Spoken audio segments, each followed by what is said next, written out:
All right, hey there, guys. Well, there are two Seans here now, but I'm one of them. I'm Sean Michael, and I'm here with Sean Ung. Hey there, Sean.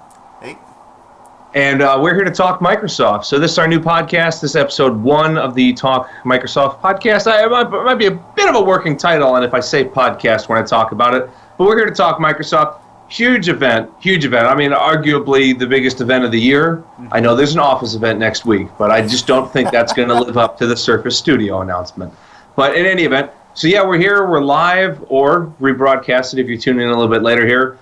In the future, we're going to be ironing out kind of what time, the time difference here is pretty substantial. We have Sean Ung over in, you're just outside Redmond, outside Microsoft headquarters. Yep.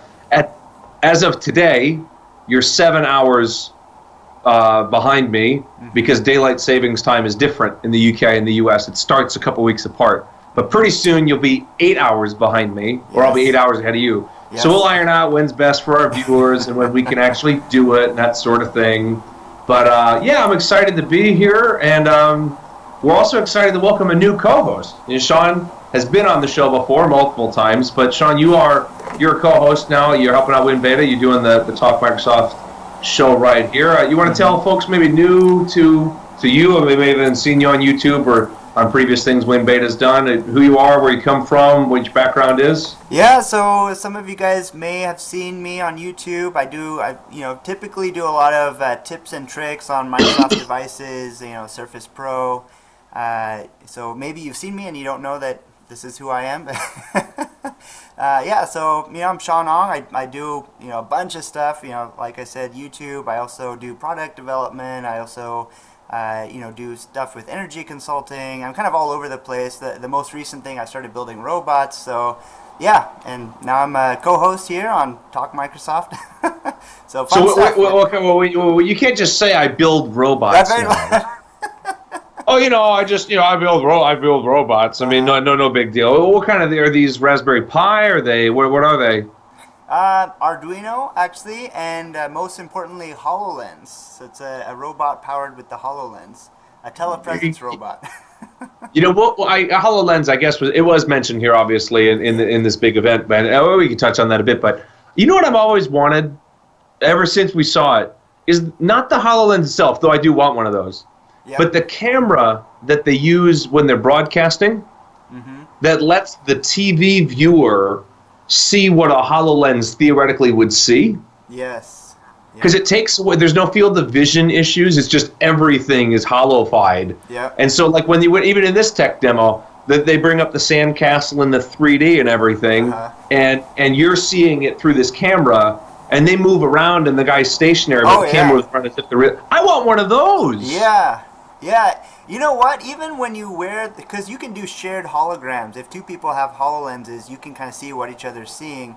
But even that experience doesn't even come close to what Microsoft shows at their events on displays. I don't know what technology they're using, but it's. And the camera's huge, and it's got all these wires sticking out of it and everything. It's so smooth. There's no frame rate issues. All the holograms. It's beautiful. I want that. I want them to say, here via HoloLens on this news network is so and so. It just looks like he's there, and I think that's. But you know what? That's not what we're here to talk about. Yeah. We're here to talk about the big event. This, as we said, this is kind of the flagship event. We get at least one or two of these a year, get a couple big Windows 10 events, but then the hardware, the Surface events, is where it's at. We got a few bits and bobs, I guess, that I want to get into before we dive deep into this. We're going to get our reactions on, the Surface Studio. We're going to talk about Beam integration and the creators update, People Bar, all that stuff. Talk about the Surface Studio. I think I already said that. I'm just excited. Yep. Going to troll Apple just a little bit if we have some time. VR, got lots to talk about. We want to get a couple quick kind of admin things out of the way to let people know. So, on Microsoft, OnMSFT, it's the new website name that's coming for winbeta.org. We're also switching to .com. So when it's going to be on Microsoft, it's going to be on Microsoft.com. So make sure to keep an eye out for that. That should be happening, as far as I know, on November. I don't know if I'm supposed to give an exact date. It's certainly within the next week. I don't know if I'm supposed to give a specific day or not, but it should be a week from today. We should have switched over, and so that's a big deal for the site. I've seen the redesign. I've seen what it looks like.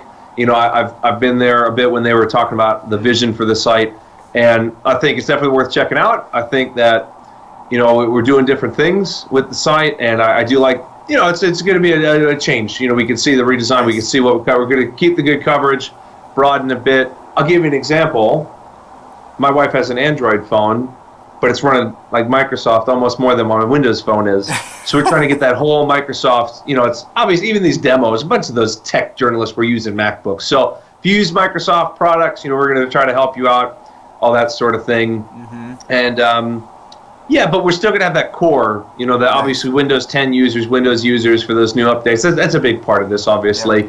If you're here right now, especially if you're live, I'm betting that you're running at least 2 or 3 Windows products, probably got a phone or a tablet or a PC or Xbox or whatever, some running Windows 10. Or if you're that guy watching us on HoloLens, like, good on you. But you're one of what's now been confirmed to be 400 million users of Windows 10. So that's what they start, one of the early things in the event. They said 400 million users. Now, we've always talked about 1 billion was that goal. They want to get there in 2 or 3 years. 400 million is pretty strong number. What do you think, Sean? Do you think they're going to hit 1 billion users in the next 2 years? 1 billion users? Yeah, I think so, you know. I mean, Windows is one of those things. Everyone uses it, you know, third world countries, first world countries. It's kind of all over the place. So, yeah. I've always said that. I think what's really going to bump it up is IoT. They're going to sit there and it's going to be like, you know, so bus terminals and cash points and ATMs are going to be running Windows 10, and that'll. Oh yeah. Oh yeah. Because at the moment there's all these like I work for a TV station. I don't know if I should plug them here or not, mix those streams, but I work for a TV station or intern with them, and one of their machines that runs a lot of stuff is like Windows 8, but it's a dedicated device and it runs perfectly, so there's no need to change it. Nice. So in the future, those would be Windows 10. Anyway, all right, so that's boring stuff. You know, 400 million, that's whatever. We have big news here, Sean. Oh yeah. We got big news. We got this creator update here. Now, are you an artist? I suck at art, except if it's carving pumpkins. You know, one of the things that when I was demonstrating the pen capabilities of the Surface, I drew Baby Mario on Yoshi, and yeah, people didn't comment on it too much, so maybe I'm a bad artist. I'm not sure. Yeah, I'm not really a professional artist, but I like to draw, you know.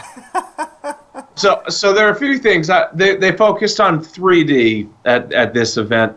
You know, a big thing was 3D paint. I don't use paint. I know I'm sure it was the first digital art tool I ever used, like they said in the video. But I guess then it was revolutionary. I'm not a huge paint user, but they got a lot of 3D things.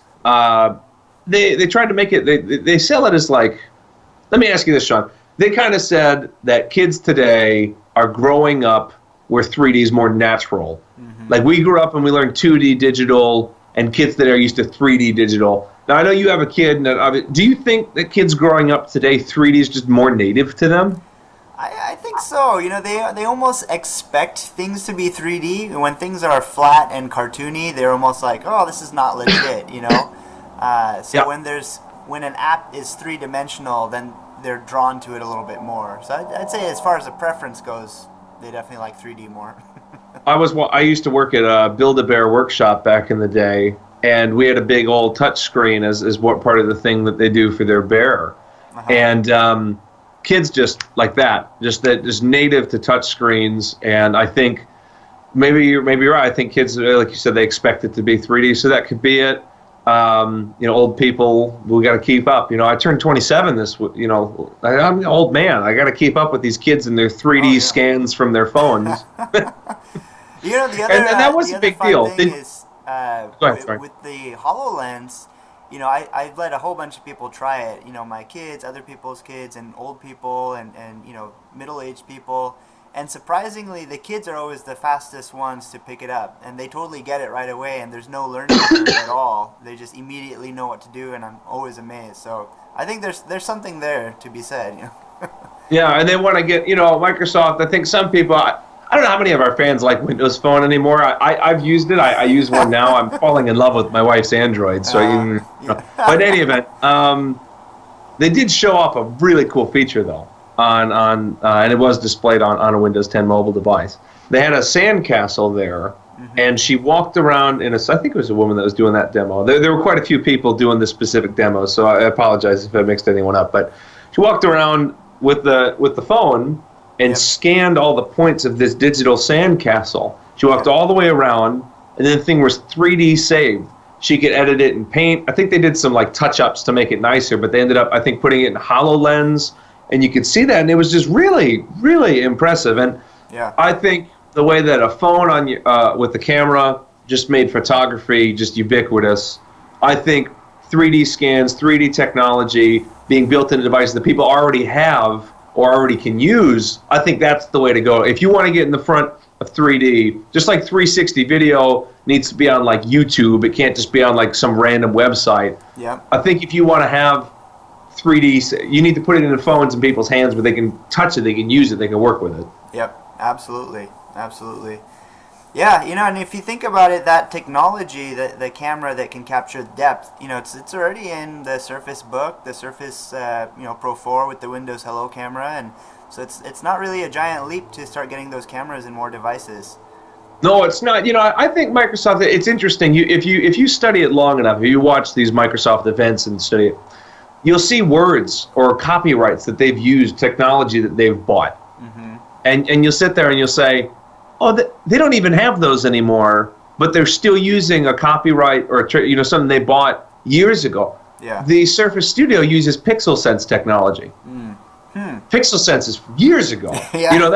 That's not, now it's, but that technology, I believe it's in the Surface Hub, it's in the Surface Studio. You look at the Kinect, some people consider a failure. I have a connector right over there. It's all right for things. It's good to Skype my mom and dad. I don't use it for games, but some people might say, "Oh, Kinect's a failure." But you have a HoloLens, Sean, and I think a lot of the camera tech from the Kinect was later developed, and then that forward moving into the HoloLens. It's directly related, absolutely. So the Kinect was definitely a stepping stone to the HoloLens for sure, no doubt about it. So some of these failures. Not really failures, really. It's they just moved them over and they use them. This, like you said, 3D cameras and stuff. Yep, absolutely. Yeah, I'm pretty excited. There's something you can actually download for Windows right now called 123D Catch, which it doesn't use a special camera. It can use any camera, but obviously because you don't have that depth sensor, it's a little bit more of a slow process. It actually has to go up into the cloud for processing, but it's I actually use it quite a bit. I capture objects in 3D, put in for my HoloLens development. It's pretty fun. So I'm pretty excited about this kind of next generation of 3D capture. It looks a lot more smooth. Just the fact that you could see it being generated in real time with all the points. You see those points. Oh yeah, I got goosebumps when I saw those points. I'm like, ooh. Well, that's high. That's high tech. That's high tech. It's very impressive. I'm regularly amazed at what they end up doing with this tech. These people program, and it's just incredible. I remember the last big event they had a programmer who I actually think appeared briefly, a clip of him appeared in this one at the beginning when they're talking about, I think it was diversity of development and ease of access and that type of thing. The one who programmed those glasses that can read what's going on and then contextually break it down, and you scan it and it looks at a menu and it tells you that. It's just incredible what they can do. You say, text reading on a page or 3D scans. You say, who cares? And then you see a technology like this, and you say, wow, you said goosebumps. It's just really something else. Yeah, and I think what's really important here too is the entry point, right? How many digital artists started with something like Microsoft Paint, right? You can't really start as a kid or somebody who's just new to a technology. You can't really start with an advanced software, even though it's really powerful. You've got to, you almost have to have that really low, ugly, easy to use software just to kind of get your fingers wet and to experience stuff, and then to know that you want so much more, right? And I feel like that's where there's a lot of 3D modeling software out there that are incredibly complex to use. You need to go to school to learn how to use them to design 3D objects, but we don't have a 3D paint yet. So I feel like this really bridges that gap and lowers the barrier. And it depends a bit on what you're trying to do. I mean, look, if someone's building a building, I want them to make sure they use the highest tech they can. but if I'm making a chess piece or with a 3D printer, I don't think it needs to, or if I'm scanning a sandcastle so I can remember it, I don't need that necessarily. But what's high-end technology 5 years ago is mid to low-range technology now. Yep. And so in 5, 10, 15 years, what was high-tech, super high-res, high-def 3D imaging, that could be affordable and easy to access. And that's very impressive. So yeah. Yeah, I don't know if it, I don't know if it keep me on Windows Phone, but it is a cool feature. It is. Well, I think most importantly, it just shows that Microsoft is committed to 3D, right? That's not really something that you're hearing from other big companies, but it seems like Microsoft this time around, they've experienced, falling behind with the mobile operating system. So now that they kind of see that, okay, 3D is the next big thing, they're kind of putting all their chips in this basket and really pushing it forward, which I think is cool. I think that's a smart move. I think another thing is when you watch a conference like this or an event like this, Microsoft is inventing protocols that they're pretty much, I think they're going to, I'm not saying they'll never introduce protocols that are specific to a certain type of thing. Mm-hmm. Obviously, Xbox is a different protocol than Bluetooth. So, I know they're a different thing, but those are already introduced. What I like is that when they do these standardized things, I use Premiere Pro for work quite a bit. And you look and you see there's so many video different formats and files and all sorts of things you can do. And I love that there's this roadmap that Microsoft uses where they say, we had Windows, 8, and then we had Windows Phone this, and then we brought it together, and then the SDKs came together, and the development slowly going together, and you see, the Surface Studio is compatible with the Xbox, controller, and you end up with all these different. They start merging. And they start coming together. Yeah. And I think that's great because Windows 10 is supposedly the last Windows operating system. You're just going to keep updating it. And I think it's great because it means that they don't have to restart over. They say anything new we introduce is going to be some sort of universal system or setup, if it can be. And then everything old we're trying to merge together and bring that together. So, and I think little side tangent here. Windows 10 being the last operating system ever. Do you put that on the same level as like OS X being Apple's last operating system, and how X is 10? Do you think there's something intentional there? I don't know. I think Windows 10 will probably be the last operating system that Microsoft makes in terms of a number. Yeah. But if you look at the Creator Update in practice, and then you look at the original. I remember when Windows 10 launched. We were pumped. We were, oh man, yeah, July 29th, and we were pumped for the Windows 10. Mm-hmm. And even looking at Creator Update, or even today, it's still the same operating system. Yeah. But they're adding so much more functionality. It looks the same, but it's not really the same operating system. It is at its core and for coding and a lot of it, but they're adding so much more that.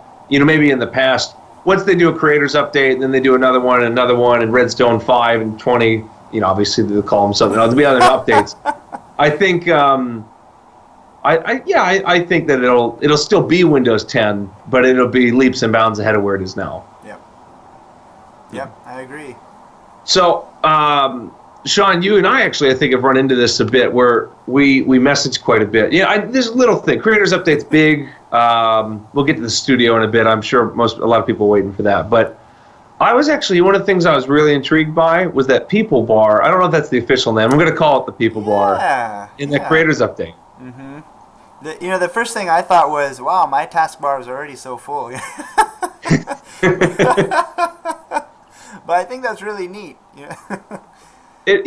So for those who didn't see it, you can go, it's coming in the Creators Update. I'm sure insiders will get it soon, relatively soon. Because the Creators Update coming out pretty early in 2017, and relatively speaking. And so, we'll start getting those tests soon. You get little bubbles on the bottom, those little round icons, and then just get this integration where you can, all these different mail, they said mail, Skype, SMS relay, Xbox Live, Skype for Business could be in one place. They could open it up for other people, coming in there. And, that happens to me all the time. I'll message Leah. This happened to me with my wife the other day. She messaged me on, I think, on WhatsApp. And then I messaged her on Facebook and said, I'm actually at a computer right now. It's a little easier to use Facebook. Yeah. And so I said, can you message me here? And then later in the day, we'll get a text message. And then maybe you'll send an email as well. All to the same person. Do you do that? Does that happen to you? All the time. and you're jumping around from app to app to app and all this stuff, and the people bar is kind of trying to eliminate that. So I think it looks great. I'm really excited for it. I think it looks crisp. I think it looks fast. Yeah. Yeah, I'm excited for it too. Yeah, because I feel like I just need one unified platform that can send messages on everything: WhatsApp, Facebook, text message, Google Hangout, just everything. I just need one. Well, I will bet you just about anything that Google Hangout never integrates with this. But you're gonna get Skype. You're gonna get the SMS relay from Skype on Android and Windows 10 Mobile, I believe. Yeah. And then there are people in the comments right now. They're talking about drag and drop files. I mean, I mean, think about that. That's nice. That's nice. Yeah, that is. Yeah, and that was one of the demos they gave during the event, was showing how you can drag it and then you can select the platform of your choice to send it. So, yeah, absolutely. Yeah, but Google, their messaging system is pretty fragmented right now. I know that's one of the big complaints is everyone's wanting an iMessage, type unification. So we'll see what Microsoft can do on that front. I think that well, first of all, I don't know if anyone for at least a bit is going to compete with iMessage in terms of well, I mean, just works. I don't have a Mac. We'll get to that later. I think they made a ton of mistakes with the new Mac, but in any event, I think that simple just works. That's the goal. The goal is people got a phone, they got a computer, it just goes together. You got a pen, you got an Apple Pen. No, it's different. Yep. But in any event, I hope SMS Relay through Skype is that. I've done some of the previews. You set it as your default messaging app. I think it looks pretty good. I don't think it's perfect yet. But I think it could be really good. And then if it's on Android and Windows Phone, I could see people using that. On Leah's Android, you can change your default messaging app to anything. You can download whatever SMS client you want. Yep. And if Skype looked good and it worked well and it did texting, yeah, sure, why not? Why wouldn't you use that? I think that's great. Mm-hmm. Yep, absolutely. Yeah, and there's only 3 or 4 people that I really contact regularly on a daily basis. So just having those people down, a lot of there, where I can easily shoot messages and receive messages from them. I think that's a great idea. I can't wait to try that out. Yeah, I'm excited. I don't know how many PCs do you have, Sean? I need to think about it.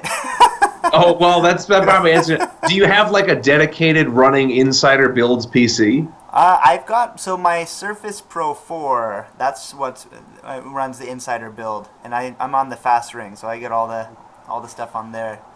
So it's pretty bold, but it's fun. Yeah, I kind of, to be honest with you, we have a laptop that we kind of both use, and that's just stock, whatever's publicly released, because we need that for good stuff, including right now the podcast. Yeah. But then I have a Surface Pro 2 back, old school now, and it runs Fast Rings. I run Fast Ring on my phone too, which is probably one of the reasons I'm so frustrated with it. Yeah, they said next week, right? We should be getting the creator update in the Fast Ring. Probably the first remnants of it, right? Yeah, I think so. So yeah, I'm looking forward to trying it out. Yeah, so it should be. I didn't catch that, but that'll be fun. I'm excited for some of these updates. That people bar though, functionally speaking, is good. Yep. There's another thing built into Windows 10 that you're not. I don't think either of us are actually going to use very much, but it is cool. So Microsoft bought Beam like a few, I guess, weeks or months ago now. It's a game streaming service. Competes with Twitch. They purposely didn't use the word Twitch in their demo, sure, but it competes with Twitch. But because they bought it, they're directly integrating it into Windows 10, which I think is great. I have a question for you. Do you think that means you won't have to use like XSplit or anything? That would be my assumption. I would love to not. That's how I would think it is. Yeah, kind of another layer. I feel like something like XSplit or another third-party broadcast encoder. I was surprised that YouTube even made you use something like this. So I would love to go directly from Windows straight up. Because if they're saying it's baked directly in, I don't need a third party. So that makes it. I mean, this podcast, people don't know. This is actually kind of complicated. Oh yeah. Live streaming is not easy. It's you gotta have a encoder, you gotta have you set up things, you gotta have all these specs and clients. I'm excited to see how much easier. Maybe we'll stream on Beam. You think maybe we'll use Beam for this podcast sometime? I would love to do that. I would love to. Because it's a bit of a hassle at the moment to kind of jump around and get XSplit and everything else. Yep, absolutely. Can I say as a tangent here? Do you Facebook Live? I don't, but my wife does actually. She does live sales on Facebook, and she's been very successful with it. I think we Facebook Live and Periscope and some of these different live things, they all got into the scene. I remember Meerkat. You remember Meerkat? That was a live streaming server. No, I think they're dead. I didn't know about that one. I think Meerkat was before Periscope, but I think as a live streaming service, I don't even think it runs anymore. But in any event, you said it, YouTube. Really complicated to live stream on YouTube if you're using if it's just me on my webcam, that's fine. Yeah. But from your phone, it's such a nightmare to stream YouTube from your phone live. Yep. I just don't get it. I don't know how Google can't figure that out. Yeah, Facebook actually is pretty easy. You just when you post, you just hit live and you're good to go. So there definitely needs to be more of that. Yeah. But with Beam and PC, that hopefully the things we're complaining about with this streaming make game streaming a lot easier. They just said, here I am. I click this. They hit Windows G, then they click broadcast, and they were live.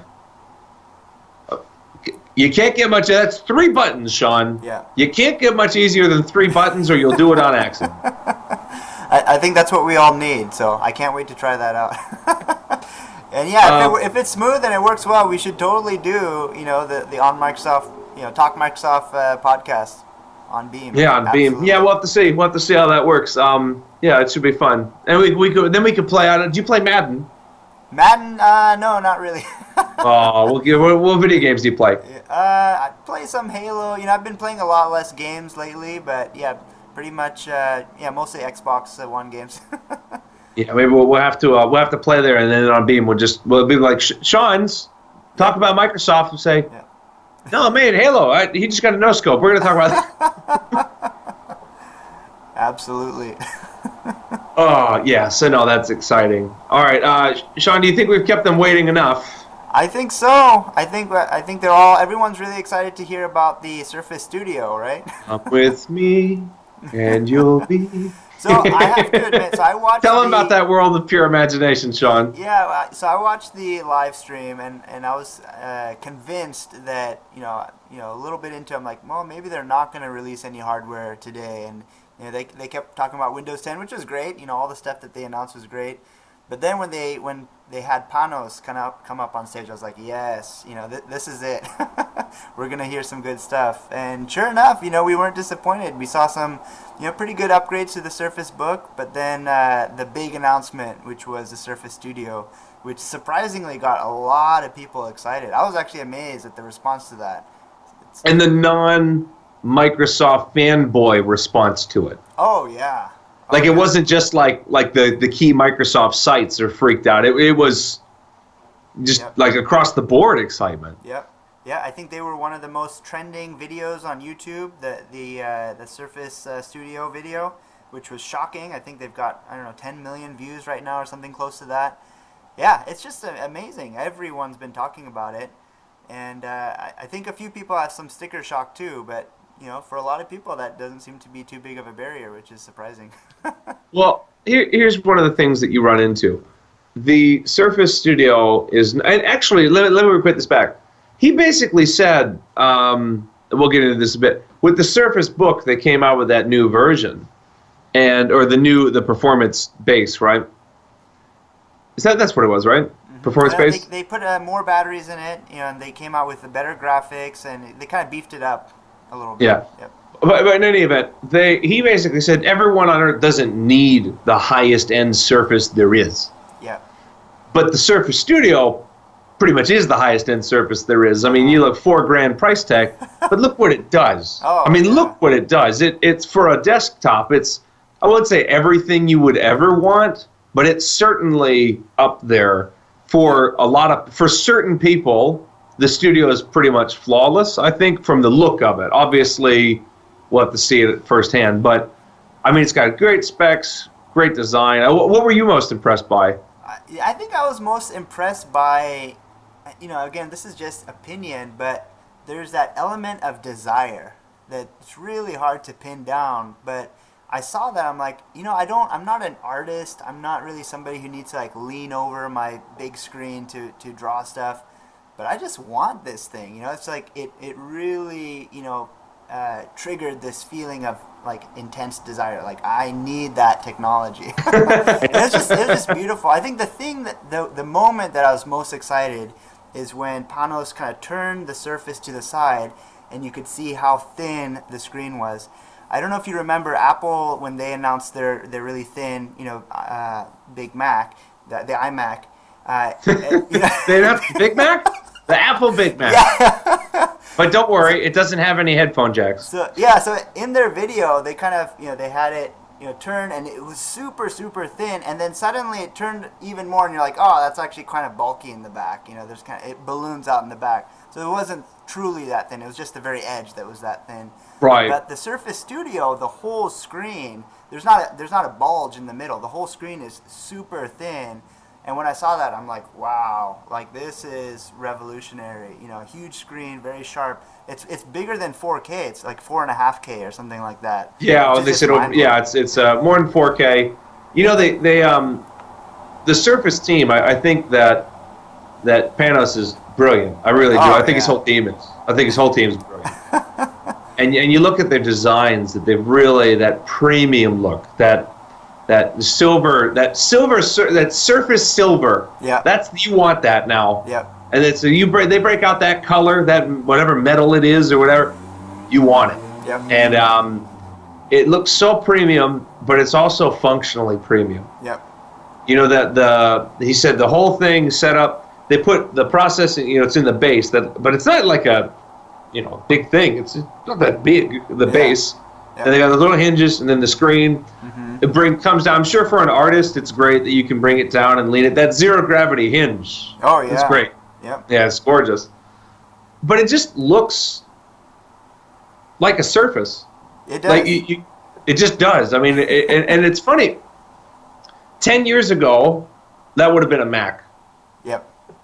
I think 10 years ago, that would have the premium, high-end, aimed at artists device would have been a Mac. Mm-hmm. And now, I think if it's like that, it's going to be a Surface. Exactly. Yeah, the tables have really turned. I think people are really blown away this year. I think finally they realize that, wow, the high-end, product developer, of this year, of this age, is now Microsoft. They started out with just software, a little bit of hardware, accessories, and then they jumped into Surface, and so quickly, I just can't imagine, in just, 3 years? It's so quickly, they've just shot to the top. I don't know how they've done it, but they've definitely cracked the code. I think one of the things that they've done is, and they're open about this, that I don't think Microsoft, they're not open, this part's my theory. They don't really want to be much of a hardware company, I don't think. Yep. I think they want to premiere the experience, and that is the part that they talk about this. We want to show off what devices can do. Exactly. And you saw the Surface revolutionize the 2-in-1. The Surface Book, they want to push that. And that's the very thing about Windows is you got OEMs, and if you want a flippy book, my Dell XPS, the screen flips around. You get your flippy book. Yep. You want a 2-in-1 that's mostly a tablet, that's fine too. But they show you. But this is the premium studio PC right now, I think. I've seen a lot on Twitter, people saying things like, man, it's tempting to make the switch. If they develop on Apple, they're tied to that ecosystem, and it's hard to leave it. But there are a lot of eyes wandering, just a little bit away from their comfort zone of their fruit company. They're saying, man, that's and it slides down with that zero gravity hinge too. Yeah. And that pen support, touch screen, premium. Oh, it looks so nice, so fast, so smooth. Yep.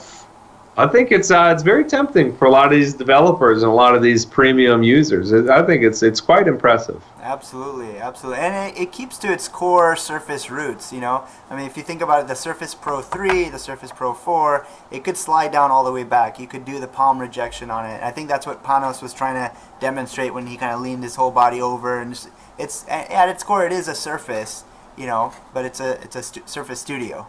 How long? How long until we see a photo on Twitter of somebody who leaned all the way on a Surface Studio and broke it? Oh man.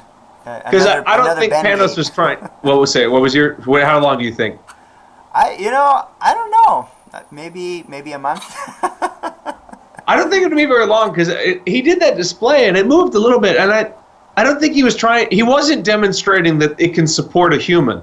Yeah. I think Panos Panay is using that Microsoft band. I mean, he's a pretty strong guy. He's certainly not overweight or anything, but I don't think that I don't think the Surface Studio is meant to support a whole human. Yeah. So someone's going to lean on it, and they're just going to put their elbow through. Yeah. Well, hopefully people will respect the price tag and be a little bit more gentle with it. I would sure hope so. I guess a few other things to talk about. Why is it a studio piece? This would be a fun desktop. I think you and I would love having it. Oh yeah. But I also think, when they say this is studio PC, they had studio specific features. How about that 1-to-1 paper to screen ratio? So that was interesting because I've held up, I work a lot with Word documents, and I've held up the pieces of paper to my screen, and I'm using an old PC and monitor, and it's 1-to-1. So I think that sounds cool. I'm not sure if that's necessarily revolutionary. I think the pixel density and having it look, like how it looks when it's printed, I think that's pretty cool. But yeah. Yeah, maybe that's more the accurate thing that Maybe, yeah. So I heard that. I'm like, well, yeah, I don't know. My monitor is 1-to-1 right now.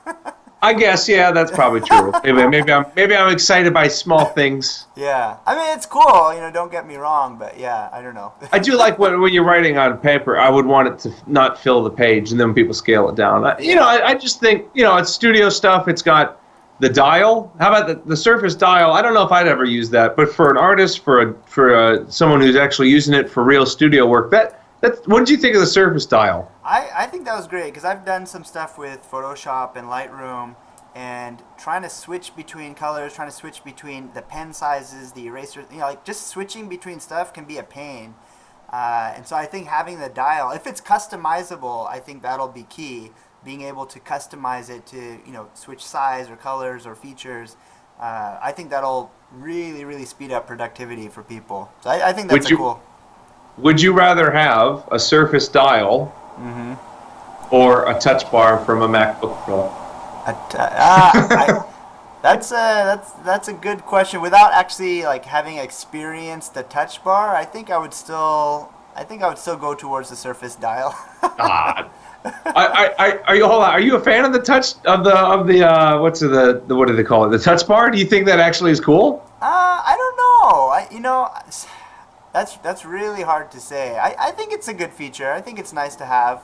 I think I heard some people say that it adds more steps to get to the same buttons. But yeah, I think moving more things towards the screen and less hardware buttons, I'm all for that. So yeah. It's not on the screen; it's on the keyboard. Anyway, we'll stick to the Surface for now. Yeah. My Apple stuff's later. I think that the Surface style looks great for drawing. I know this is silly. I'm not much of an artist, so I can only relate to things I'm actually good. I'm actually pretty good at carving pumpkins. Okay. And I carved a pumpkin recently. And you really, because of the nature of a pumpkin, you have to rotate it quite a bit. When you don't just, carve like this, you kind of move the pumpkin around and you carve it. Well, when you're drawing, plans, and they showed it in the demo, that seemed to be what they would have. You don't just, if your best stroke is this way and you need to draw a certain way like this, you don't just reach across the page and oh, I hope this looks okay. You would, in real life, you would bring the paper over to you and you would rotate it and you would draw. Yep. And so it speeds it up. So you go doop, doop, doop, doop, and it's, I think that the dial looks very intuitive. I don't think I'll ever buy one, but I think it's cool that it's also going to support other devices. Yeah. Yeah, it's going to work on the Surface Pro 4 and the Surface Book, I've heard. So that I think so it's that's cool. Bigger than. Hopefully, it can work very well off it. Yeah. I wouldn't want to put a Surface dial on my Surface Pro 4 if I had. It'd be like a quarter of the screen. Yep. Maybe an eighth, but in any event. I think it'll have very specific uses for some. I don't think it's for everyone. It'll have very specific uses for artists, primarily. He showed, turning pages. I don't know. I think that, I would love to scroll through pages. I typically work in documents that are 50 to 200 pages, and scrolling fast would be awesome. But I don't know that I'd buy an expensive accessory just for that, Yeah, I don't know. It's still cool, though, for the drawing part of it. Yeah. I doubt it's going to be super expensive. I don't know the price, actually. I don't know the price of the dial. I can't imagine it's going to be absurdly expensive. It's a Microsoft Surface accessory, so you might be surprised. Well, yeah, I guess maybe my definition of absurdly might be a little bit different than some others. Yep. Well, I guess there's a couple of things. You want to talk about VR a bit? You said you were really excited about the VR announcement. So why don't we jump that up now? If I could rank, I know everyone's got different preferences, but if I could rank the announcements that I was most excited about, first would be the Surface Studio. Second would be the announcement of the VR headsets that are coming. I was a little bit sad there's like nothing more solid, like where can I actually go and pre-order these today? It's just more of like, this is coming. But just hearing that it starts at $299, I think I was very excited about that. Hearing that it's going to use HoloLens tracking technology. It's not going to be a HoloLens. It's going to be VR, not AR, or mixed reality. But right. just knowing that you won't have to like set up all these cubes around your room. It'll have self-tracking capabilities.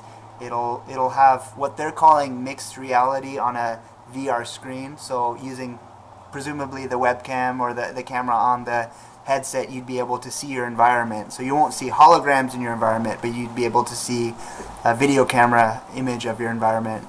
And Intel actually demonstrated this a while back. They showed that you could actually see your own hands on the screen. You could see everything, even though it was an LCD type screen, it wasn't transparent.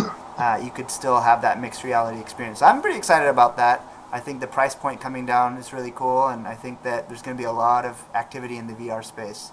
So. Yeah, speaking of price real quick, a lovely comment just pointed out the dial's going to be $99. $99, okay. I don't think that's unbelievably expensive, but it is a bit pricey. Yeah.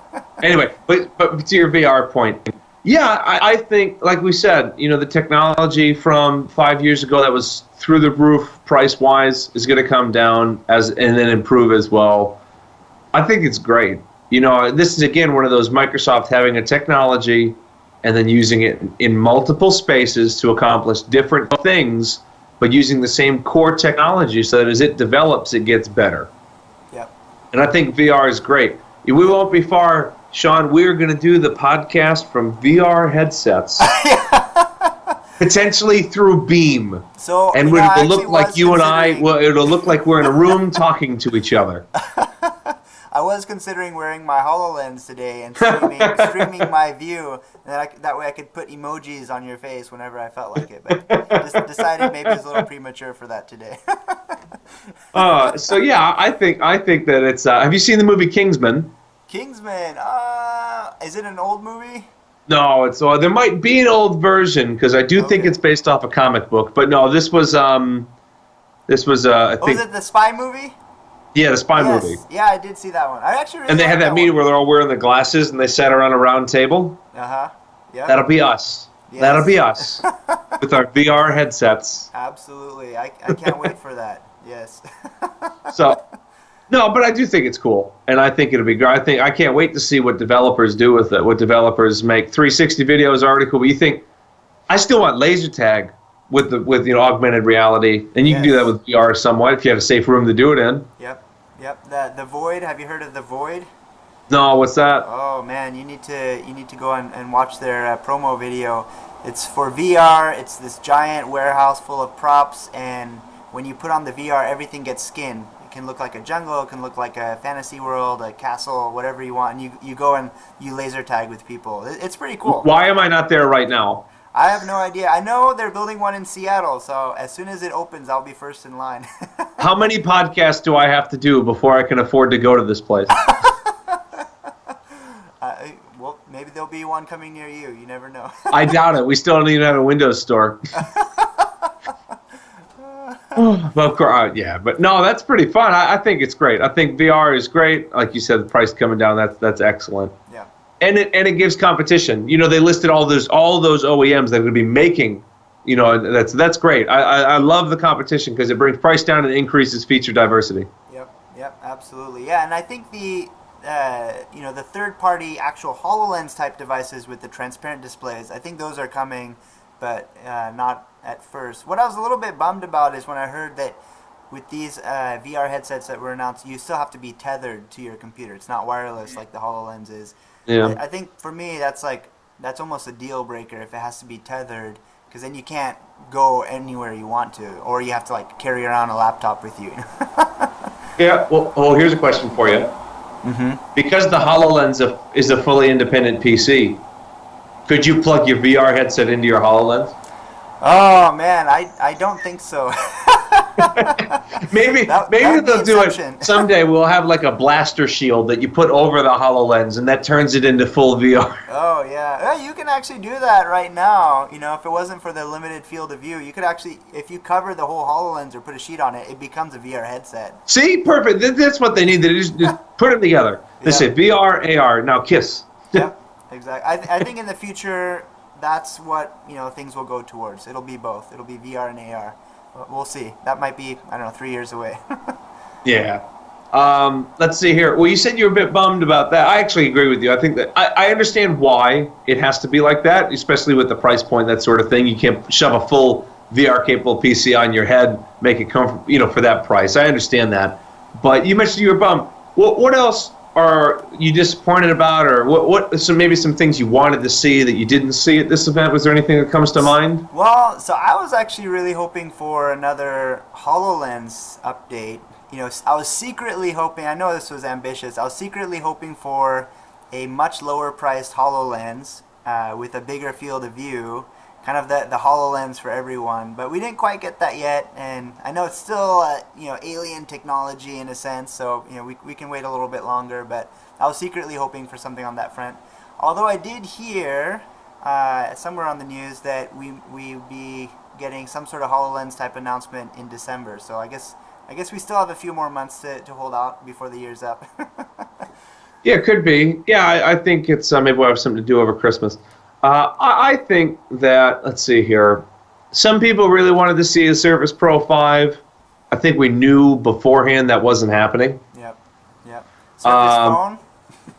Yeah, but I think we knew that wasn't happening either.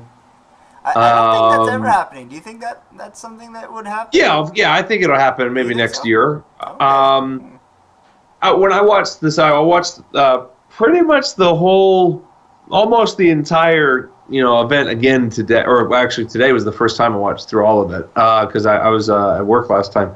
So I watched through it today, and when I saw the Surface Studio, I was thinking, I think Microsoft is going to go through pretty much every form factor before they get to phones with these Surface devices. So you now have a Surface tablet, that's a 2-in-1, Surface laptop, a Surface Hub, and a Surface Studio. The only real devices that I could see them having Surface, if they released a Surface Watch, which I'm not saying it's never going to happen, but I don't think that's going to be the next thing they do. Mm-hmm. And then the Surface Phone. So yeah, I think they'll release that. I think they're working on it. They want the Surface Phone, I think, to be as innovative and groundbreaking or premium and stand out-ish as these other devices are. You can't just roll out a phone. It has to be somehow different. It can't just have a kickstand. It's got to be special. Yeah. So Amazon did with their Amazon Fire Phone, right? They did something revolutionary with the 3D tracking and all that, but it just kind of fizzled out, I think, because of the operating system, ultimately, right? Yeah. Yeah. So, yeah. I think what's holding back the Windows phones is not the hardware. I think the hardware is fantastic. I think it just boils down to the operating system. Yeah, and the operating system isn't perfect, and then also developers, and we've heard that a lot. I'll put it this way. When I think the Surface Phone will be the most successful, and when it would be the safest to release it, is when Continuum gets to a point where people feel like they have a genuine PC experience on a phone. Yeah. Yep. And when Continuum gets to a point where they have multi-window support, which is on the way, when they get to a point where when you go on Continuum, whether it's wirelessly or wired, it looks and acts like Windows 10. I know the difference would be Win32 apps probably won't run, but with virtualization and other things, they're trying to get around that. But when the whole environment, looks and feels like a PC, and it works seamlessly and it works perfectly, I think that'll be the time. When that software is there, that's the time, I think, to release it. Maybe do a demo where it's like, because they always do the one more thing. So it's like, oh yeah, we're going to show off these new features on Windows 10, and he's here, and so look here, we've introduced the people bar, we've introduced this or whatever, and they'll do all these things, and then they'll say, oh yeah, and by the way, that was all a phone on Continuum. Yeah. That'll be, I think, the moment when they can do something like that. I think that's when So let me ask you this tough question, and this is also a question for the the viewers. A Surface phone, premium high-end Surface phone, which would you prefer? Would you prefer it running a full Windows actual OS with a mobile skin, where you could still run whatever software you wanted and have a good Continuum experience, or would you love a Surface phone that runs Android? I thought about this today. Yeah, what if they said, and by the way, it also dual boots. Yeah. But not normal. You don't have to turn it off. You can hot switch between operating systems.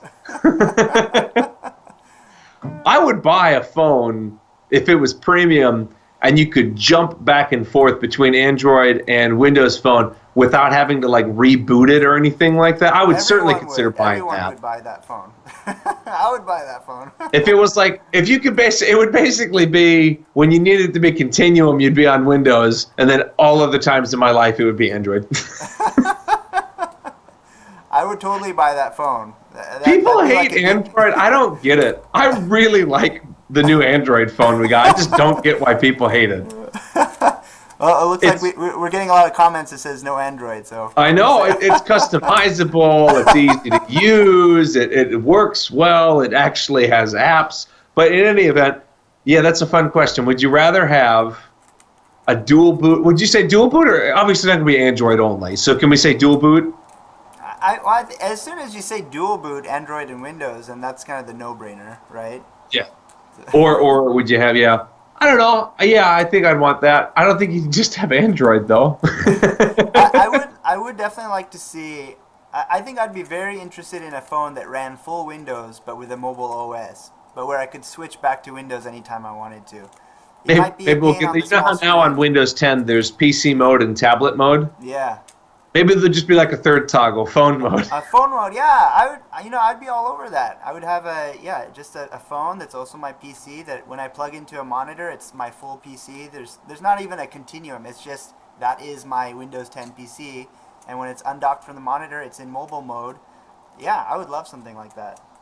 You know what I wouldn't mind is if someday they had a way where they made Win32 apps, which I'm not I don't use. I guess I use Adobe. I mean, that's obviously that's some of these legacy apps. But if you had Continuum only apps, almost, if they basically said we figured out a way, but let's say Adobe, who likes Windows, they seem to get along well with Microsoft really well. They say if Adobe goes, look, we're okay, we're fine putting Lightroom and Photos to full Photoshop, and use a tool that somehow converts. And I know some of the tools don't convert to mobile. Obviously, that in this hypothetical, they'd have to make this work.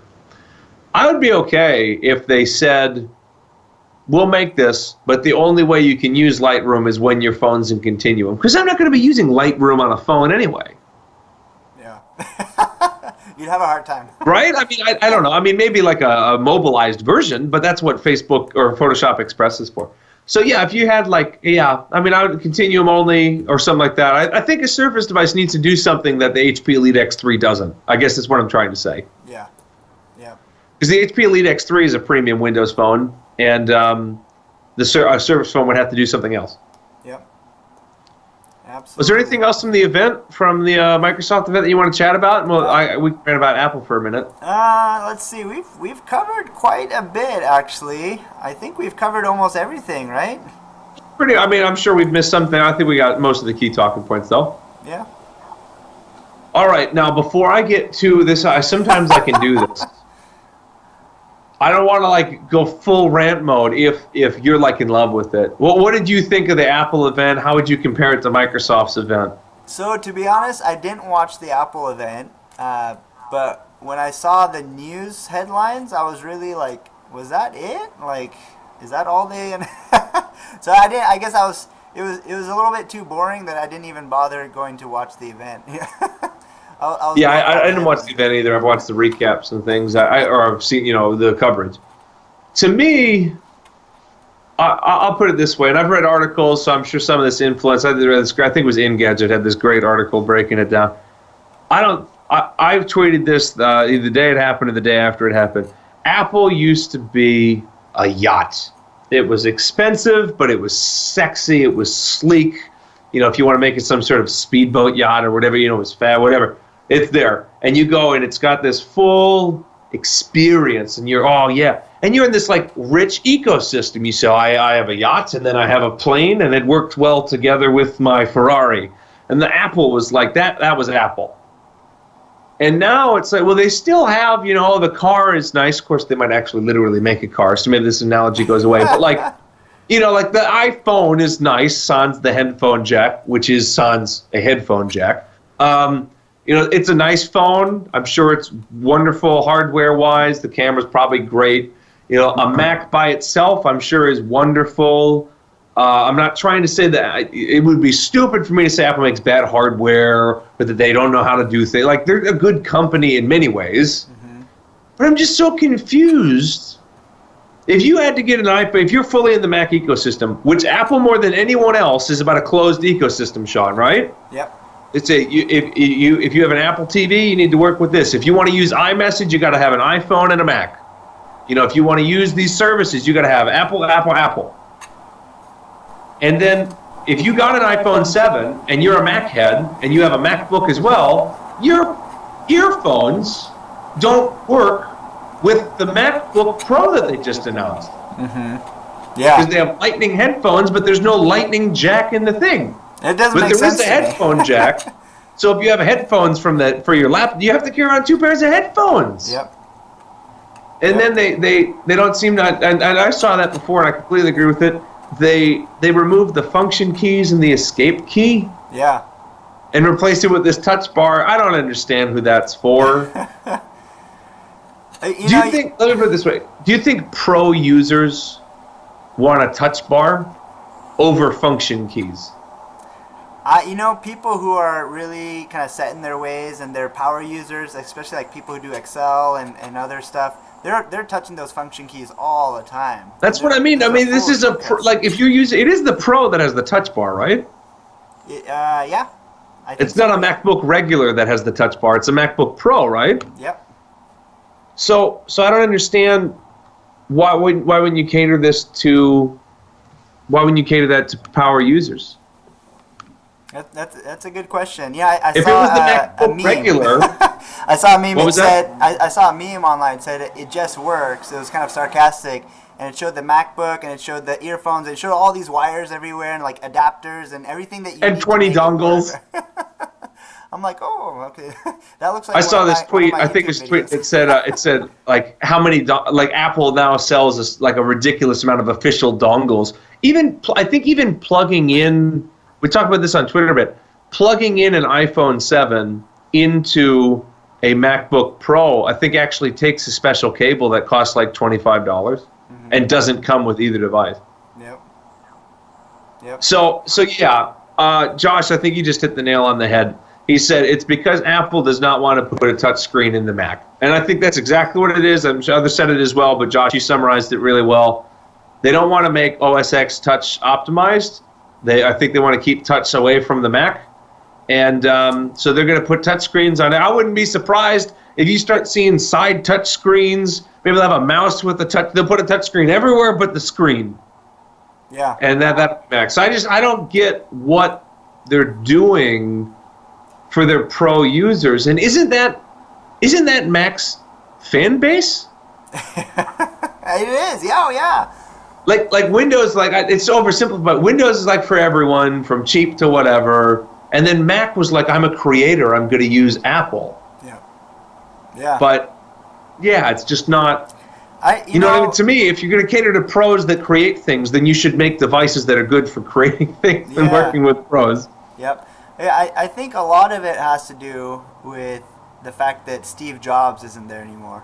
Yeah, I really do. I heard an article that, Steve Jobs' influence was seen many years after he passed away, because the product development cycles, they're working on stuff that's 3-4 years ahead, right? So I think that once that passed, you started to see, you almost saw the cliff, and you're like, wow, maybe one guy really does make a lot of difference. So it's kind of sad, but yeah, I mean, I've definitely noticed some sort of change there.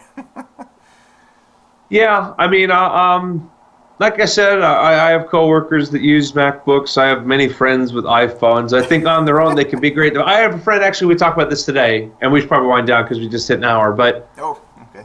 they're considering getting a new MacBook. They've been on PCs for a long time, and we were talking about the new one, the latest announced one. And I think the guy basically said he's going to get basically the MacBook 2012, that design, because it has a USB port and it has, because that's a great device. It still is a great device. Today, that device is still fine. And what does that say about where they are right now? Yeah. That people are still using devices that are years old in design, and that their core users don't use, I don't think they're going to be that interested in this. And then people pointed this out, the touch bar isn't even, it's an optional feature. There are some versions without it. Yeah. So I think that tells you everything you need to know. Yep.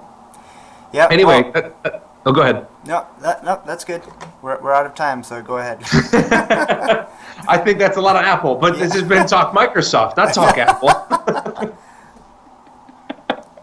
Oh, let me close with this. And you said this word.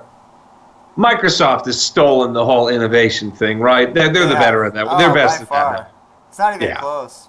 They're better at innovating. They have better. There's this great guy, Sam Time, on YouTube. He's very funny, and he goes. It's like an Apple fan who's confused about. He's like, the Surface is so nice, and it's got magnesium. They even have their own metal. And that's what it is. That's what they just Apple stayed back. Microsoft rocketed it. I think they look innovative. I think people are excited. The tech industry is excited. People are excited. I think it looks great. Yep, absolutely. They've turned the tables for sure. They used to be a snuffy old company that's kind of a little bit behind, but now where they are today is completely different. Everyone's really excited about what they're doing. Yeah. All right, then. Well, this has been Talk Microsoft with Sean and Sean. Maybe we could get a photo of us, and we're back to back, and Sean is. Well, yeah. So I'm Sean Michael. So we're both American. We have different accents though. So you try to listen. If you're audio only, sometimes we go that route. This is Sean Michael. You can find me on Twitter at Sean_Michael_UK, and you can find Sean Ong at Sean_Ong. Yep. Oh, there you go. And Sean also has his own YouTube channel, service tips and tricks and Windows, all sorts of things, and that's always worth checking out. Obviously, you got me here. I work with on Microsoft with that official name happening in the next week. That's the plan there. And so make sure to check out right now when you're listening to it, Win Beta, but in the future on Microsoft for Microsoft news, Windows related news. We're going to stay on top of things, all these Surface updates, and we start getting those insider builds with the creators update. We're going to be looking at these, and we're excited to have you. We'll trickle out some details, with this time shift and stuff. We're going to determine, do we always do this live? Sometimes we might have to do a pre-record. But we'll get it going. We want to build up that fan base, so let us know on Twitter. Let us know in the comments. What do you think? How can we make it better? And what you're looking forward to, from this creators update and from Microsoft. So thank you guys so much for joining us, and we'll see you on the next one. Okay, thank you, everyone. Goodbye.